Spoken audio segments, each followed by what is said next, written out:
Est-ce que vous lisez? Ah oui, je lis beaucoup, oui. Vous lisez beaucoup d'histoire? De l'histoire, de la littérature. Vous avez une prédilection pour la lecture de l'histoire? Non, parce que je lis autant de littérature romanesque ou d'essais. Non, pas spécialement. Il faut que ça m'accroche. Il faut qu'une période m'accroche, un personnage, un récit. Je lis tous les soirs. J'aurais voulu que vous me parliez de la lecture de l'histoire, justement. C'est une lecture à laquelle j'aborde très difficilement, moi. Vous avez toujours l'impression que c'est biseauté. C'est une reconstitution romanesque d'événements qu'on ne peut pas insérer. Voilà, Il y a voilà. un peu de ça.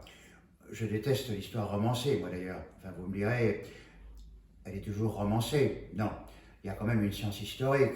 Il y a quand même une science, oui. Duby, c'est pas romancé. Vous êtes pour les nouveaux historiens? Je suis pour tous. Moi, j'aime bien les historiens classiques. Enfin, j'aime ceux qui m'intéressent. Il y en a un que je mets au-dessus de tous. C'est le roi courant. Ah oui, oui, oui, c'est un grand. Oui, voilà, ça m'a complètement passionné.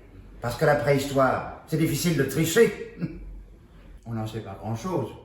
Oui, mais là, on peut se permettre quand même de dire... Votre père était professeur d'histoire.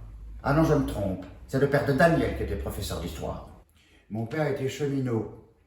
Les Mitterrand, puisque vous parlez de mon père, descendaient d'une vieille famille de la bourgeoisie berrichonne, au moins depuis le XVe siècle, puisqu'il y avait déjà des Mitterrand dans l'entourage du dauphin, au temps de Jeanne d'Arc. Famille bourgeoise mais sans fortune. Chaque génération a dû refaire son chemin. Cela trempe. Mon père n'en était pas moins par sa famille, son éducation, des façons d'être, un bourgeois. Non, un cheminot, ce n'était pas un bourgeois.